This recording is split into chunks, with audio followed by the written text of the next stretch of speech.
Salut à vous, c'est Jean-Baptiste de jbmarcy.com et on se retrouve pour évidemment une nouvelle vidéo autour de votre reconquête amoureuse.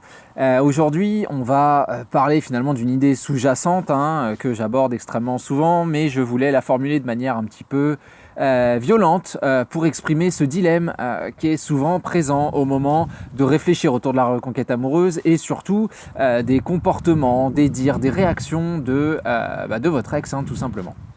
À savoir que le manque de logique va être quelque chose que vous allez véritablement pointer du doigt puisque, faut pas se leurrer, la rupture amoureuse en elle-même est quelque chose qui casse une symbolique qui touche véritablement tous les individus qui se mettent en couple, à savoir le fait de renier une promesse de stabilité, une promesse de futur, une promesse de communication aussi, et j'ai envie de dire surtout, et parce que l'idée quand même de fond d'une union, c'est de pouvoir tout se dire et de pouvoir surmonter les différents obstacles que nous allons rencontrer au quotidien. Donc évidemment, au moment de la rupture, on va mettre le doigt sur cette idée qu'on n'a pas réussi à communiquer, on n'a pas réussi à se dire les choses, on n'a pas réussi à les surmonter, on n'a pas réussi à trouver une solution commune, et à partir de là, on va un petit peu rester sur nos positions qui vont même gonfler et on va entrer dans une idée conflictuelle. Et le souci, c'est que quand on est laissé de côté, et croyez-moi, je sais de quoi je parle parce que je suis vraiment passé par là,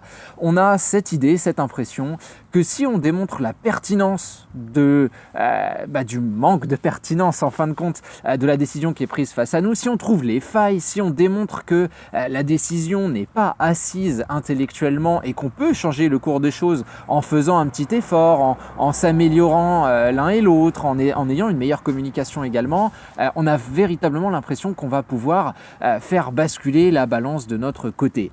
Mais finalement, moi, il y a un véritable dilemme que j'ai envie de vous mettre sous les yeux.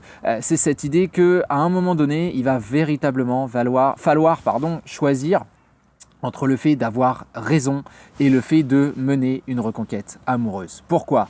Parce qu'évidemment, la personne que vous avez face à vous, il y a de très grandes chances dans de très nombreuses proportions, dans de très nombreux cas où finalement, intellectuellement, on est bien d'accord que il ou elle a tort, votre ex, en partant pour quelqu'un d'autre, en abandonnant une famille, en du jour au lendemain changeant de comportement, en vous excluant de sa communication, etc., etc. Bien évidemment qu'on a tort, que c'est pas intellectuellement bien construit, mais ça reflète un sentiment, cette impression que là, aujourd'hui, mon bonheur est ailleurs et je prends cette décision. Bien évidemment que c'est complètement égoïsme, et cet égoïsme, quelque part, il va être assumé dans l'action, pas forcément dans les paroles, on va vous expliquer que vous avez fait telle ou telle erreur, qu'il y a ça ou ça ou ça qui ne fonctionne pas, et c'est le pacte, finalement, on le comprend bien, et vous, de votre côté, vous allez vous appuyer là-dessus pour démontrer que vous comprenez, que vous pouvez changer, qu'on peut s'améliorer, etc., etc. Et là, on sent qu'on tombe dans une espèce de ping-pong où on a l'impression que vous jouez pas le bon match, en fait. C'est ça le souci, c'est qu'on n'est pas axé sur la bonne idée, on n'est pas axé sur le fait qu'on accepte la décision dans le sentiment et puis qu'on puisse faire quelque chose de ça, qu'on puisse prendre le contre-pied de tout ça. On va être véritablement se focaliser sur la balle qu'on nous renvoie et nous dire voilà, elle est là, la faille de la personne que j'ai face à moi. C'est ça que je vais pouvoir lui expliquer, lui faire comprendre. Parce que dans son raisonnement, il y a des choses qui ne fonctionnent pas. Et j'ai beaucoup de gens qui m'expliquent pendant de longues minutes quand on échange à quel point finalement leur ex se comporte de telle manière ou à quel point les dires qui sont prononcés n'ont pas de sens parce que avant moi j'avais fait ceci, parce que tu comprends, il y a cela, etc., etc. Oui, je comprends et oui, vous avez raison. Est-ce que j'ai tendance à dire en coaching, c'est que si on était dans une salle de tribunal et que j'étais le juge, je taperais avec mon petit marteau sur le petit socle en bois, je vous accorderais les dommages et intérêts, et puis voilà, vous avez gagné le procès, il n'y a pas de souci, vous pouvez serrer la main de votre avocat, adresser un grand sourire à votre ex, mais après il se passe quoi ? Après le procès, la personne qui est perdue, qu'est-ce que vous croyez qu'elle va faire ? Elle va venir boire un verre avec vous ? Félicitations, tu m'as bien niqué. Pardon, je suis vulgaire. Mais vous voyez l'idée, quoi.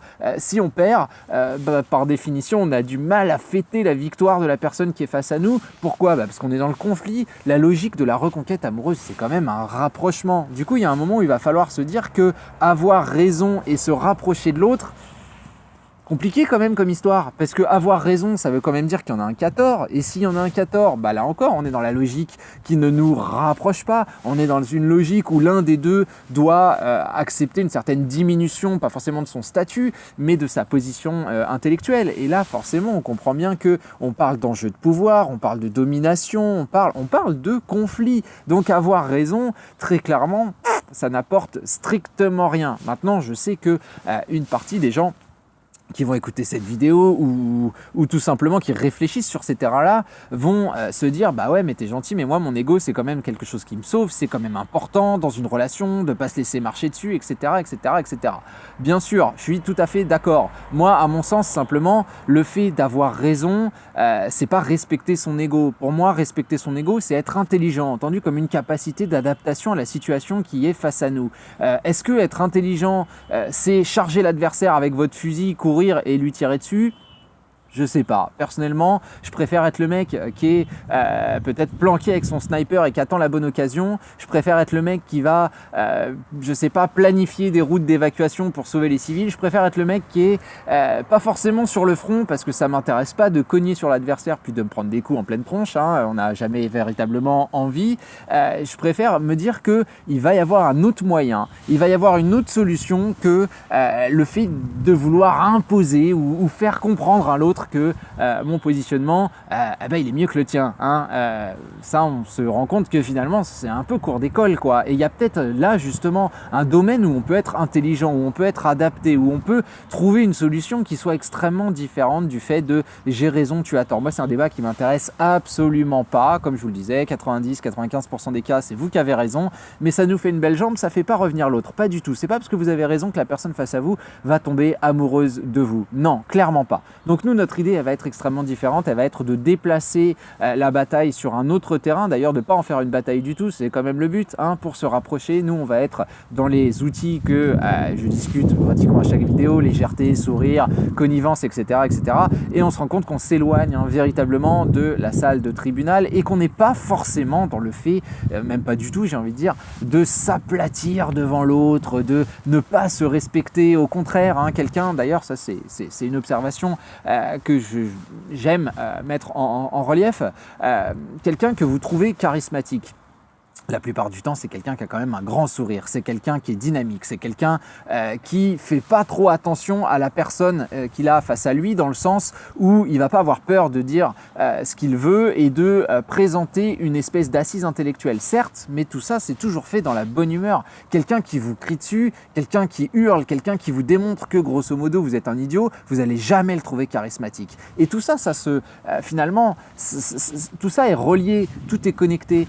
L'idée c'est véritablement que nous, on veut se dire que votre ex va pas se plier à une espèce de comment dire, se mettre à genoux et vous dire bah ouais non mais en fait ton raisonnement, je suis tout à fait d'accord, t'as tout compris, moi rien, je t'aime, c'est cool. Non, enfin je veux dire voilà, on sent qu'il manque quelque chose, il manque un véritable chaînon, et ce chaînon-là, c'est le déplacement de ce conflit-là, c'est le déplacement de focus de cette interaction-là, c'est de se dire que vous n'avez pas besoin d'avoir raison, vous avez besoin de créer de la connivence. C'est comme avec nos enfants, enfin je veux dire quand ils font une bêtise, ils savent qu'ils ont tort, et pourtant ils peuvent nous soutenir mordicus que ceci, que cela, qu'ils n'ont jamais fait ci, qu'ils n'ont jamais dit ça. Je veux dire, il y a un moment, soit vous continuez à entretenir le conflit, soit vous passez à autre chose et vous dites ouais bon allez ok d'accord, et hop, on part sur d'autres bases. Maintenant, je ne sais pas quel type d'éducation vous voulez donner à vos enfants, mais perso, moi, juste punir pour punir, et puis me dire que tant que mon fils ou ma fille, ils sont pas venus s'excuser et m'expliquer pourquoi ils ont été punis et qu'ils doivent absolument comprendre, etc., d'accord, là, on peut redevenir potes.